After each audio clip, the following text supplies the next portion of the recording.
On March 13, 2025, a routine connection request on the encrypted messaging app Signal unexpectedly landed in my inbox. The sender was identified as Michael Waltz. Intrigued, I accepted, unwittingly stepping into a highly classified conversation that would soon send shockwaves through Washington.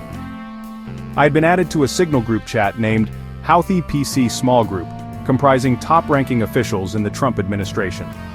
Unbeknownst to them, I was privy to their private discussions, including sensitive details about a planned U.S. military operation in Yemen.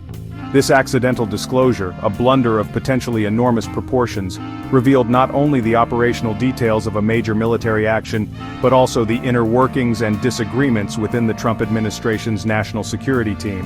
The incident has raised serious concerns about the handling of classified information, potential violations of the Espionage Act, and the legal and security ramifications of using commercial apps for government communications. The timing of this leak could not be more critical. The information pertained to imminent U.S. military strikes on Houthi targets in Yemen, a response to escalating tensions and attacks on Red Sea shipping. This accidental disclosure has exposed a serious breach in security protocols, raising questions about the judgment and competence of those entrusted with safeguarding America's secrets. The incident has also cast a spotlight on the Trump administration's often chaotic approach to national security and its fraught relationship with the intelligence community. The Houthi PC Small Group on Signal read like a who's who of the Trump administration's national security apparatus. Participants included National Security Advisor Mike Waltz, Deputy National Security Advisor Alex Wong, Defense Secretary Pete Hegseth, Vice President J.D. Vance, Secretary of State Marco Rubio, Director of National Intelligence Tulsi Gabbard, CIA Director John Ratcliffe, Treasury Secretary Scott Bessent, White House Chief of Staff Susie Wiles, and Trump envoy Steve Witkoff. Joe Kent, the nominee for National Counterterrorism Center, was also present in the chat. Over the course of several days, I observed these high-ranking officials engage in frank, and at times alarmingly casual discussions about the planned Yemen strikes. Operational details including specific targets, weapons systems, and the intended sequencing of attacks were openly discussed. In one particularly egregious lapse, a senior CIA officer's identity was revealed, a detail I chose to withhold in my reporting. Beyond operational details, the chat provided a rare glimpse into the internal debates and disagreements within the administration. Vice President Vance, for instance, expressed reservations about the timing of the strikes, citing concerns about potential oil price spikes and the need to avoid bailing Europe out again. Hegseth, on the other hand, pushed for immediate action, revealing a deep loathing of European freeloading. The casual nature of these discussions, particularly given the sensitivity of the information being shared, was striking. It was clear that these officials, accustomed to operating in highly secure environments, had become complacent, lulled into a false sense of security by the perceived privacy of an encrypted messaging app. The revelation of this security breach, first reported in, has ignited a firestorm of controversy and condemnation.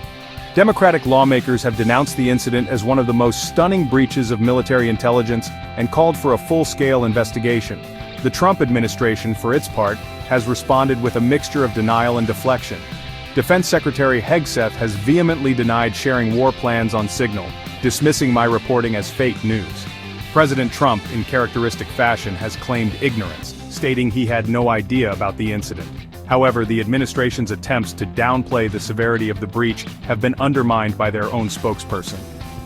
NSC spokesperson Brian Hughes confirmed the authenticity of the Signal Group chat and acknowledged that a number had been inadvertently added.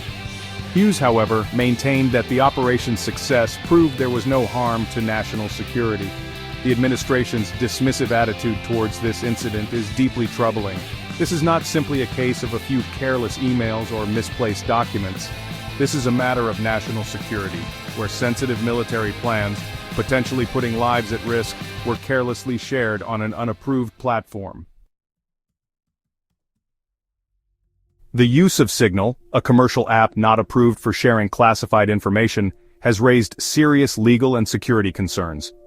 Experts have warned that using such platforms for government communications could potentially violate the Espionage Act and federal record-keeping laws, particularly given Signal's disappearing messages feature. The incident has also highlighted the inherent risks associated with relying on commercial technology for sensitive government communications. Unlike secure government networks, apps like Signal are not hosted on government servers and do not utilize US government encryption, making them potentially vulnerable to hacking and foreign interference. In the wake of this scandal, Director of National Intelligence Tulsi Gabbard is scheduled to testify before the Senate Intelligence Committee on Worldwide Threats, where she is expected to face intense scrutiny over the Signal breach.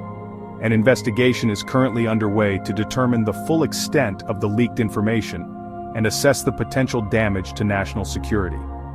This incident serves as a stark reminder that in an age of digital communication, even the most sophisticated encryption technology is only as secure as the people using it. The Trump administration's careless disregard for basic security protocols has jeopardized national security and eroded public trust. This is a breach that demands accountability and a thorough reevaluation of how sensitive information is handled at the highest levels of government.